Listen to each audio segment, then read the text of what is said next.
What up, nerds? Bujo Head Jody here. I have been bullet journaling since 2017, and I would like to share my 2022 March weekly spreads with you. Aren't you lucky? So we have March, and I'm gonna warn you, if you haven't seen the length of this video, get ready. Very repetitive, very long. It's all worth it. We're just gonna chill, have a good time. It's a pretty simple layout. It's the same type of layout that I've been doing for a while now for my weeklies, and it is definitely working out for me. I like it, having my habits and my tasks in this nice separate list for me. We are doing it in the same style as the rest of the March spread, so that's why it's going to take so long, because we got some classic drop shadows, we got some banners, lots of fun colors. It's all very, this sort of classic fancy bullet journal setup. Definitely the type of bullet journal that was made popular by a lot of YouTubers. So we're starting out with this drop shadow in black fine liner. And because my weeks start on a Monday, we start off with the first of the month on a Tuesday through the Sunday, and then we have one extra column at the very beginning, which I will put down because I don't do my habits every single day. I have a list of what the habits are, so that they have their own little slot. So that I can just put in which day I'm doing which habit. And then the tasks, I do have an extra section there for weekly tasks that are not associated with a certain day or date either yet, just because I haven't decided what I'm going to do with them, or if they don't have one at all. So I am putting together little banners here, very cute, and we have the larger banners to the upper left hand side that will have sort of like labeling the week. Each of these banners, the top ones will have the day of the week, and the bottom ones will have the date. So that was kind of a nice way to separate out the habits and the tasks. So the habits go up at the top. I have a preset list of habits that I do. It changes. Sometimes I change it per month. Sometimes I change it per week. What I'm doing. Sometimes, I'll change the exact number of them because I want them to fit in a certain space. Usually not. Usually it's very much what I'm concentrating on at the time. Certain things I want to remember to do, just sort of like writing down specifics. So like the very first habit that I always put at the top, because I always find it my most important, because it's usually how I start the day off, is my exercise routine. So when I write down in the list of habits what it is, I write exercise, but when I'm writing it in the day that I'm doing it, I'll write out exactly which exercise I'm doing. So I'm running for this amount of time, this amount of distance, or I'm doing this amount of push-ups, I'm doing these types of stretches, these types of strength exercises, that kind of thing. Very specific to what I'm doing, and especially with running, I have a sequence of, runs that I want to do in a specific order. And so I actually have that list at the very beginning of the book. I don't know if you see my yearly spreads, a little plug there for that. So I have that list as a reference. And so when I actually do and complete those different runs on that training schedule, I will write that down on that specific day. And then the lower section, those are all the tasks. So those are like one-off tasks, and those not things I do habitually. So like in my habits, I have taking out the trash and recycling, because we actually have 2 trash and recycling days per week. And so I like to write down, sometimes I miss that day, so I want to make sure I get the next day and be like, oh yes, that's right, this day. I also include stuff like laundry and the dishes there, because while I don't do dishes every single day, I'll do them like every other. And that way also with the laundry, I don't do it every single week. But I can also look back and be like, oh, it's been a while since I did my laundry, I should probably do that. Or, oh, hey, I just did the laundry. Or especially if the laundry, I do one load one day, I want to remember that I have to go and finish, the rest of the loads the next day. Or if I have something coming up on the weekend, I'm like, oh, I need to remember to do the laundry on Thursday night so that I have something to wear. Whereas the tasks, if I'm taking a while to write an email to someone that I'm like, I need to write this email to them, or I need to fix a table, or, go and buy something, that's something that I'm only going to do once. It's not something I do every single week. So that's why that section is a bit larger, because I don't have a set amount of those things. Usually I don't fill that all in. I don't really fill in all the habits either, because I don't do every single one of my habits every single day. But it's nice to see that sort of little pattern. One thing you will see on these weeklies, so I am using this dark purple to be the drop shadow everywhere. And then the 2 lighter colors, the light purple and then the lime green. So on this spread, the lime green are the smaller banners, and the light purple is the main lines in the squares, and filling in the larger banners. Those colors will flip-flop for each week. I kind of like, they look, it's very a cohesive look, but they do look very different, those 2 sort of color themes. So we're filling in what the week is the 1st to the 6th. So my weeks end on a Sunday. It's just the way I like to set it all up, and that's the way it's set up throughout the rest of the bullet journal. So nice and consistent. I've been doing that for years, actually.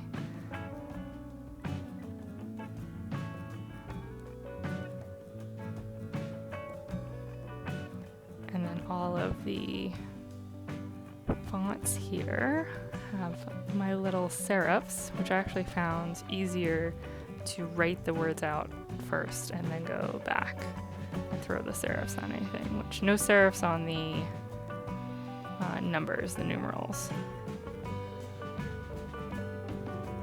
And because I don't hate myself, I didn't write a little box for every single column, so we're going to break these up with some dotted lines, just to keep it all separated.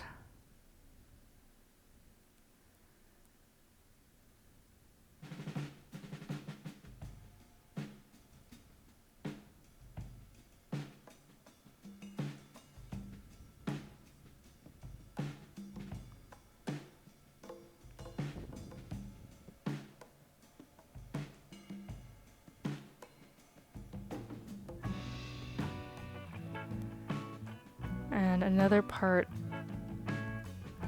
of why I like this larger layout, this B5, is because I have more room for activities. What I really mean is there are more room for quotes and just extra stuff. So I have plans for maybe writing out some journal entries on the side there, but I'm also including these quotes, which I actually, they are the exact quotes that I used in my March 2020 spread, because time has no meaning. So And they are all quotes from the Unbreakable Kimmy Schmidt. So we're all still in the bunker, babe. We're all still in the bunker. So that very first spread, the quote was, "The sooner you quit something that stinks, the sooner you can find something that doesn't." These are all sort of like the un-motivational quotes, which I very much enjoy. That genre of, hang on, little kitten. So, yeah, lots of room on the outside here.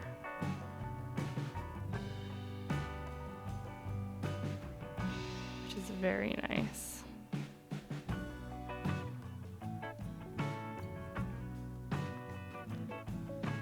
I do really like these banners. Are very easy. You can see them a lot better with these larger banners than I'm doing right now. You essentially make a rectangle, and then you draw the triangles a little bit further down from where it is, trying to keep the same space. And then that triangle behind, you usually want to color a different color. That really makes it pop. So that's why I use the darker purple on that small little triangle underneath. And that's true for all of these. There's one thing on these smaller banners that don't have as much space. Sometimes the little triangles can get a little wonky. Like, it's not always super precise. So it's definitely something. Just don't worry about it. See, they all seem to look okay right now, right? I guarantee you they are all wonky. So if you do yours and you find that they're a little wonky, just know mine are too is cool.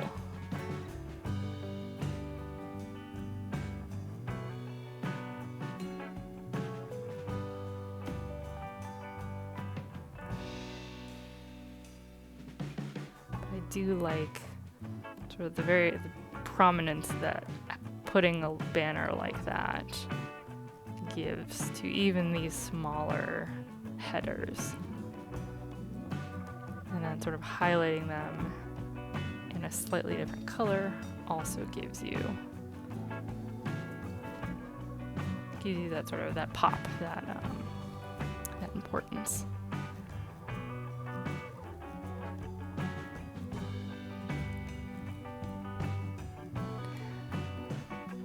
Classic Bujo Head Jody erasing montage. Enjoy. And we're gonna go through with the darker color. And I'm coloring in everything, all these drop shadows, and the behind triangles. I'm using the non-chisel tip. I found that easier to control the weight and width of the lines that I was drawing.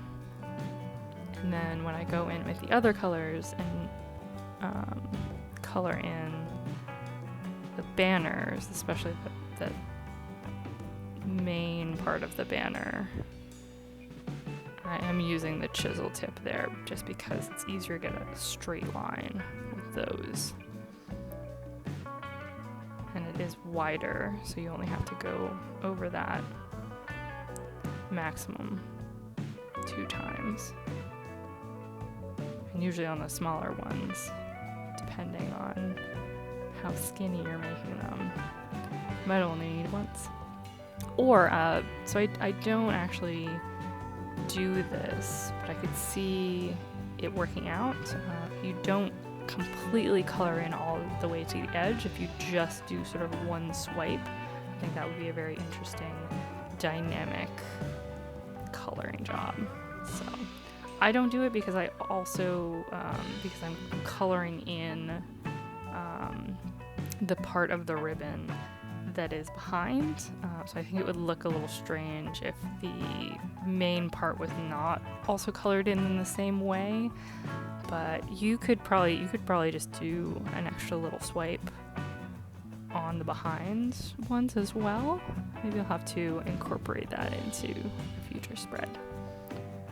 But as you can see, I've alternated the colors here. So we have a lime green being the more prominent color for this spread. This one being March 7th through the 13th. And here we have our first full week. So we've got 3 spaces, 3 columns on the left-hand side and 5 on the right. 7 days of the week, and 1 extra one for notes, instructions, references.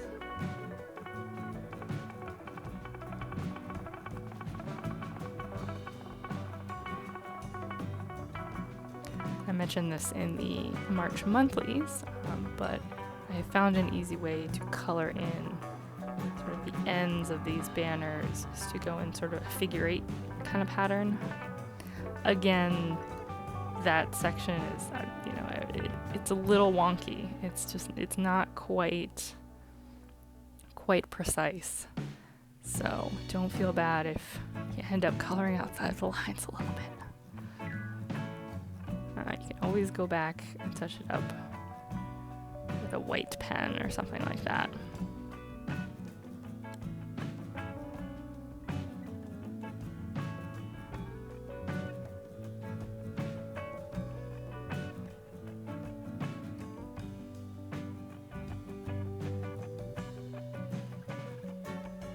And we're finishing off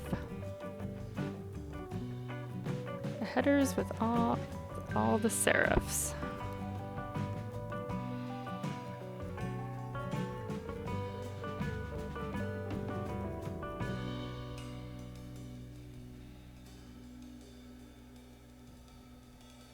And defining those columns with the dotted lines. Now these dotted lines, I do a dash on every single line in the center of the line. You can do a dotted line much more haphazardly than this. I've also done an actual dotted line where you use dots. But I like this specific dashed line that's almost a full line for this specific spread. It also saves me having to do a drop shadow box for every single column.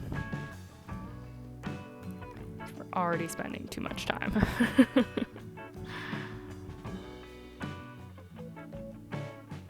And then the quote for this week is, just take it 10 seconds at a time. Everything will be okay.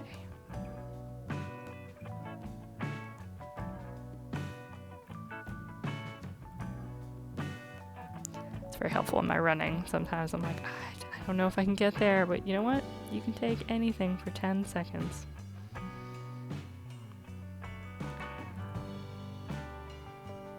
So because I was doing a very repetitive layout, at some point I stop marking out the spacing for everything. And these pages are a little bit see-through. They're not very see-through, but you can see things that are written on the other side if you press them together. So that helps a lot actually for not having to draw out every single one of these boxes beforehand. Especially because I know we're going into another full week. So the boxes are going to be in the exact same place that they were the pages before. So another of the techniques which we saw at the very beginning was I will move the paper over a little bit just to get the vertical spacing.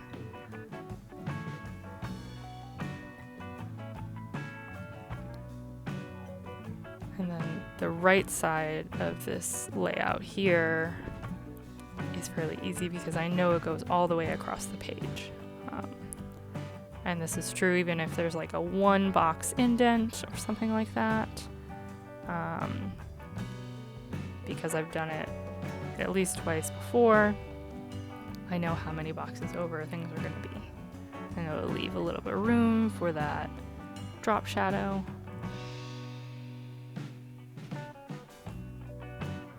And with these banners, I know exactly the spacing of the banners.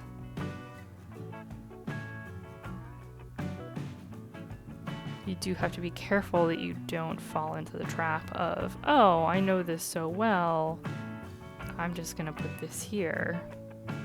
And it's either you were supposed to do something slightly different and you didn't, or you draw something too far over.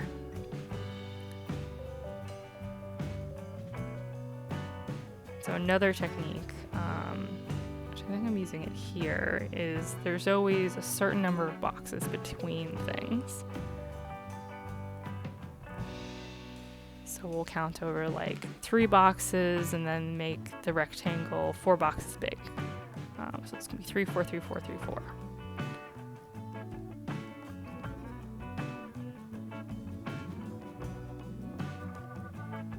And then finding the spacing for the columns, for the dotted lines in the columns later, is not very hard at all because they go directly between each banner. So there's really only one spot where it would make any sense whatsoever.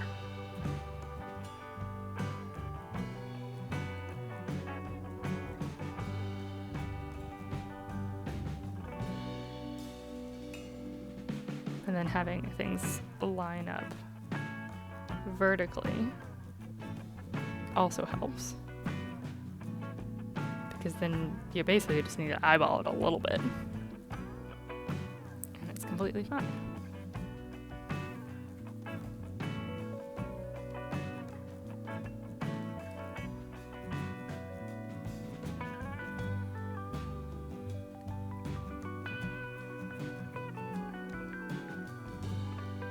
Another thing I do instead of just eyeballing everything is sometimes I will mark out just where the corners are on things. So you know where to start and stop your lines, and where the main boxes for any of your layouts go.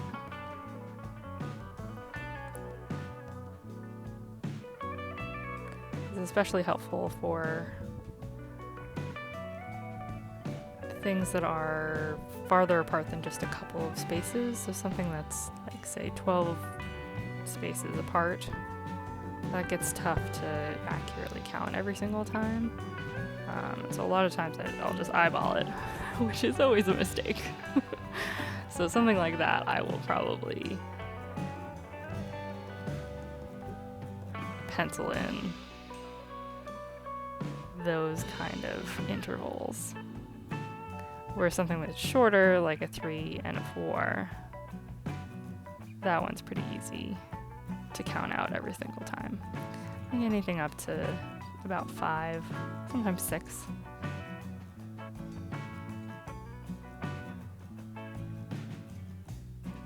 we have our purple in. And now we're gonna go in with this lighter purple. I'm not sure if you can see it. This purple is definitely running out of steam. So especially on the main boxes, where I'm highlighting every other line, it gets this interesting faint pattern sort of in the middle of the chisel tip. Now it did hold on to the end, but I may need to get a new set of my outliners. Woe is me.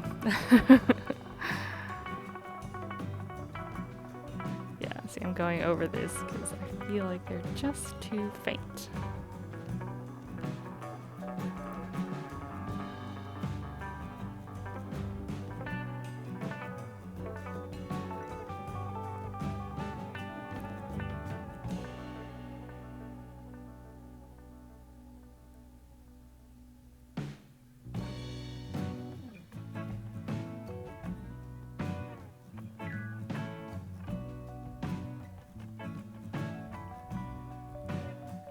We have switched back to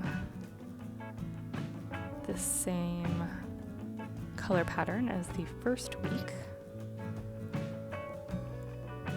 with the lime green as the minor headers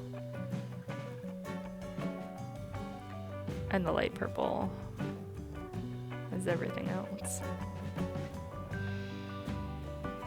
And we'll continue that pattern for the rest of the month. March 14th to March 20th. You will notice that for my zeros, I put a little slash through it. At least the ones in the major headers. That is from my technology background. It is to distinguish between O's and zeros. So numerals get the slash. That is also true for Z's. So Z's are the other thing. So distinguish between a 2 and a Z. A Z will get a little slash, a horizontal slash in the middle, and a 2 does not.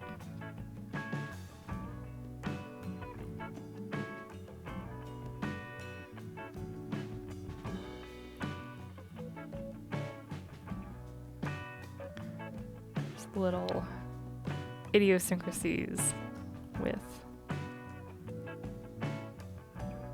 lettering and numbers that I find very interesting. That is where that comes from, at least for me.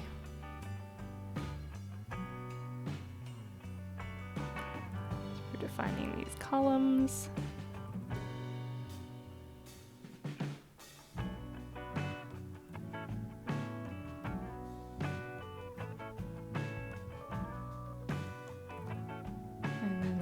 Fill in our quote, which for this week is, I still believe the world is good, bunnies are nice, and snakes are mean, and that one day Sandra Bullock will find someone who deserves her.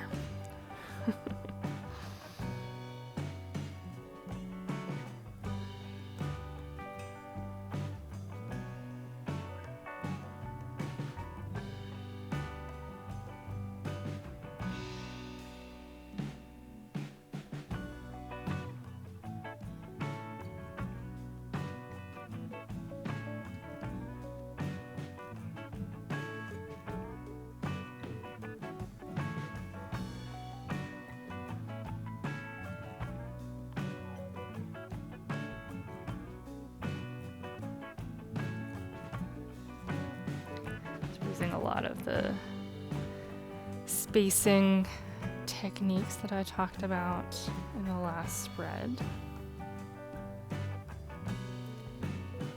Mostly looking through the page, finding that ghost of the last one that we did, and then lining the right side of the spread up with the left.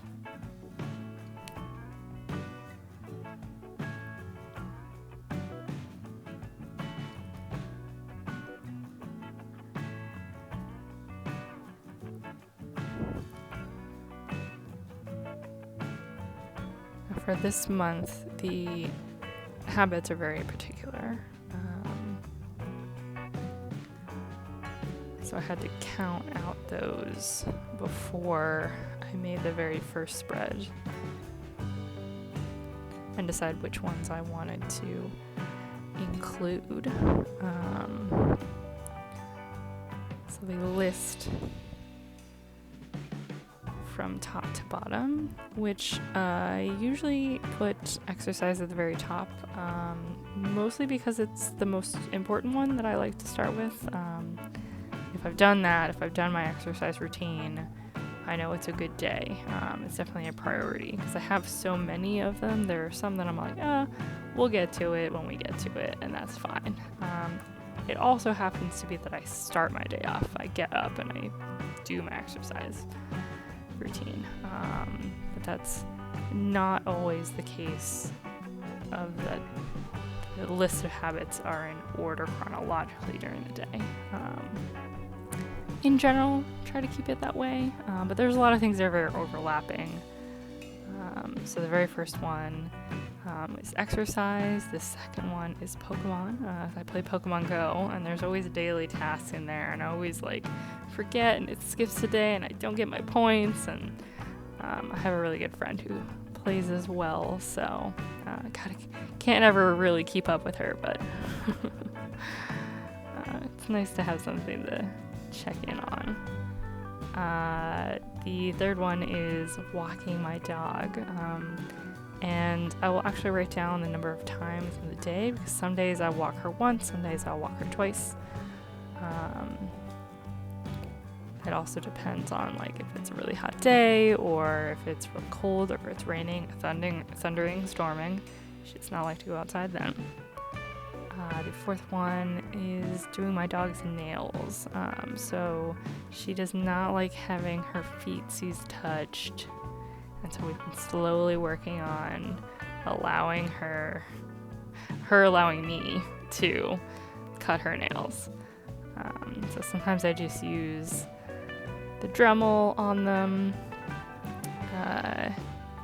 and I'll usually not do every single nail in one day, so I'll write down which set I'm doing. So generally she'll let me do all of her front claws one day, all of her back claws, and then I get to fight her on the dew claws. She really does not like those, but those are the ones I need to do the most. So they're all curly and bad for her.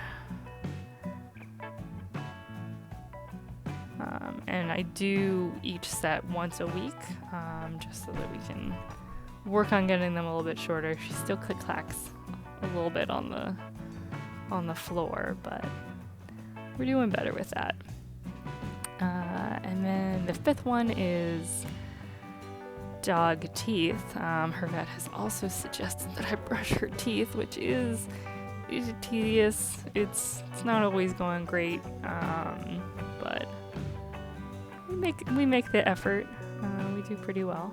And then the next habit is sports. I have that as a more general thing. Right now it's mostly baseball. Just keep track of when they happen a game. I'll usually write down the start time just so I know if I want to throw something on in the afternoon, or if it's, later in the evening, a 7 o'clock game versus an 8 o'clock game, something like that. I will also, when football comes on, include that. So sometimes those overlap. And then I have my reading habit, which is something I used to be a voracious reader when I was in elementary, middle, high school. And so definitely been trying to read a little bit more. Not enough hours in the day. Something I did I've actually finished at the end of 2021 was reading all the books that I own that I have not read yet. It's a very large collection of books, and there were just some that I had had forever and had never finished. And so I made my way all the way through it. I think that was a 2019 yearly goal. It's fine. Everything's fine. Time is relative. So now I'm mostly reading things that I, wrote down on a to-be-read list while I committed myself to finishing all of those books, because I told myself I was not allowed to buy any new books or take anything out of the library. It was very sad. I did actually acquire more books because I did get some as presents. And I finished those too. So those are all done. So now it's just new books. Definitely been filling up that Libby app, which is very, very convenient. And then, sort of reestablishing that habit. Sometimes I'll throw, baseball on and crack open the book. The next habit was then bullet journal. Just making sure that I'm, filming and editing and doing the voiceover and doing all this stuff. And then also, so included in whenever I would write that down, I'd write down what exactly I was doing, which month I was working on, what type of thing I was doing for it, that kind of stuff. The next habit was laundry. I'll generally do laundry once every week or two. Sometimes I'll do it more than once a week. So a lot of times I'll do it Saturday all in one big bunch. But sometimes I'll break it up and do it like on a Tuesday night and a Wednesday night, especially if I'm doing something that weekend. And I don't have a big chunk of time. The next habit then was my dishes. I don't do my dishes every single day. I live alone. Who cares? It's dishes. I hate dishes. I'm also, again, I live alone, so it's like I wash one spoon. I'm like, woohoo! But sometimes I need to remind myself, like, oh, that's right, you haven't done dishes in a very long time. You need to do dishes.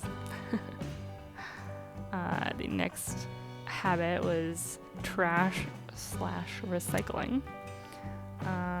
That one is because I have 2 pickup days. So just to keep that in mind, oh yes, that's right. Today is pickup day. I won't put something out every single pickup day just because I don't really produce that much trash and recycling that quickly. But it's good to keep in mind, like, oh, hey, we're getting a little close. Remember to actually put it out this week, this day. And then my very last one in this big long list is my nails. And that's kind of a varied one because that could mean a couple different things. Toenails, nails on my hands,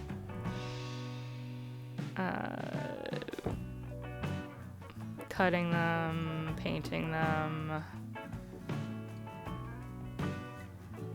taking nail polish off of them.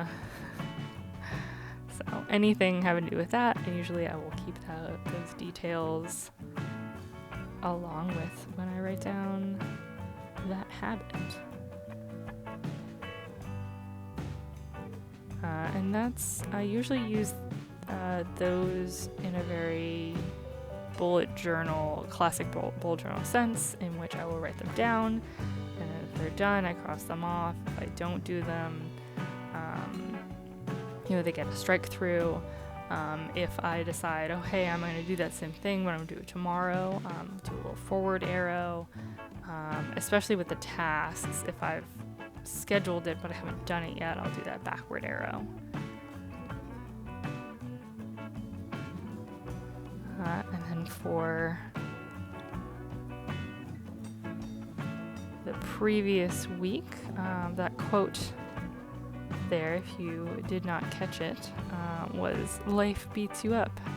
You can either curl up in a ball and die like we thought Cindy did that time, or you can stand up and say, we're different, we're the strong ones, and you can't break us.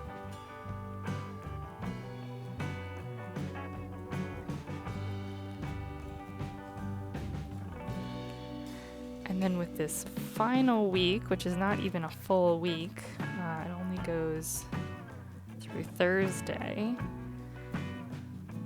even with the extra column listing out all those habits and any tasks, there are only 5 columns, and so they only really need to take up this right-hand side. So I'm keeping the structure basically the same, which is going to result in this left side of the layout to be basically empty. So the plan is to maybe use it as a little journaling space, a little extra notes.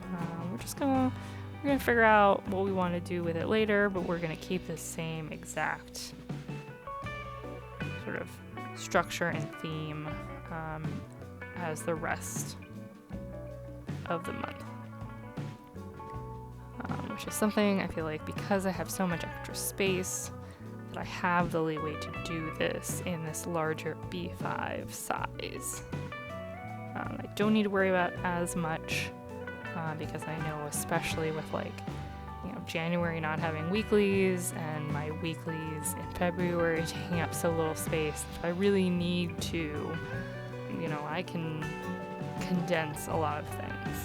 So we're enjoying the space, we're using it, we're moving in it, a lot of room for activities.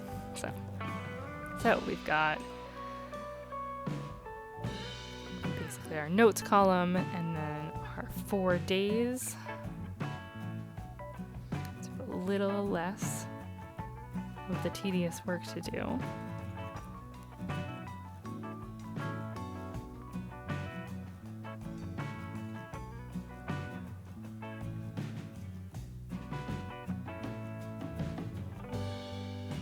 Got all our little drop shadows in the dark purple.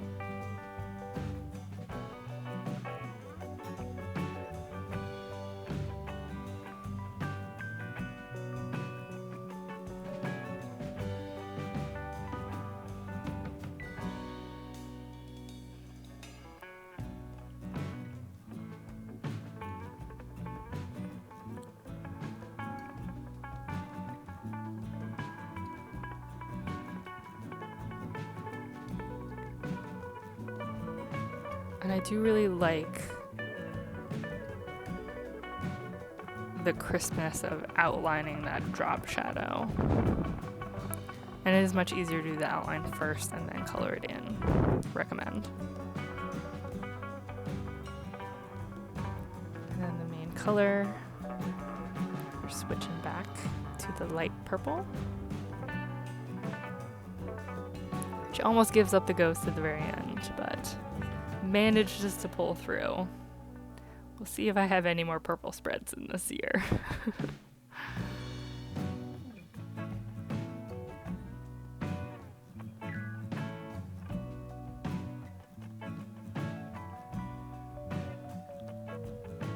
It's a good thing that it's supposed to be a light color.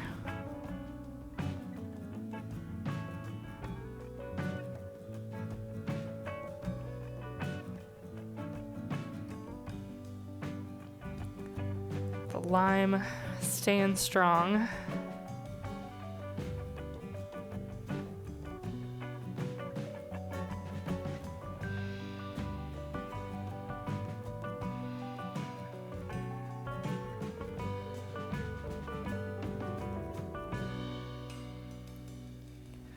There's one thing, you can see it a little bit here because you have to do that sort of figure 8 motion to color in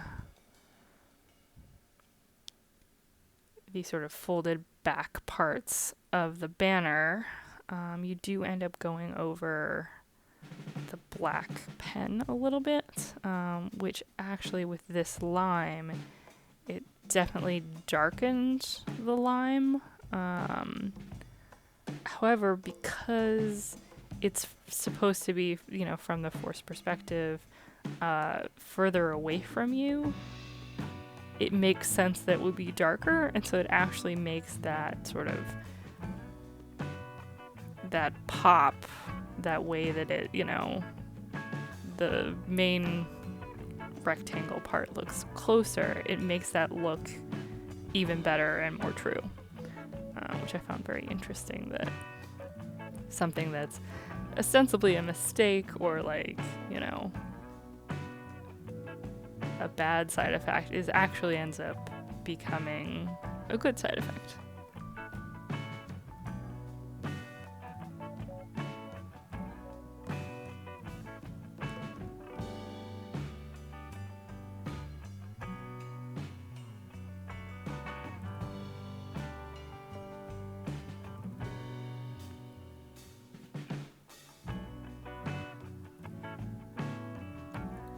Now we just need the quote,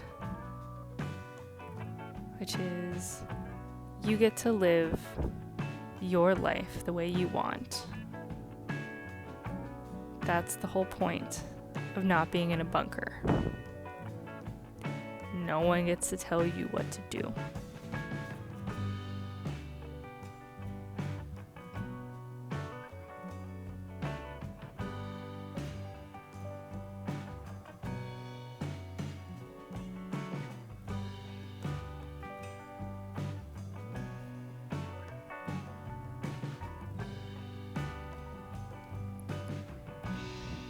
Clean it up a little bit. And those are the spreads. Those are the weeklies. Love the flip-flop of the color. Thanks a lot. Bye.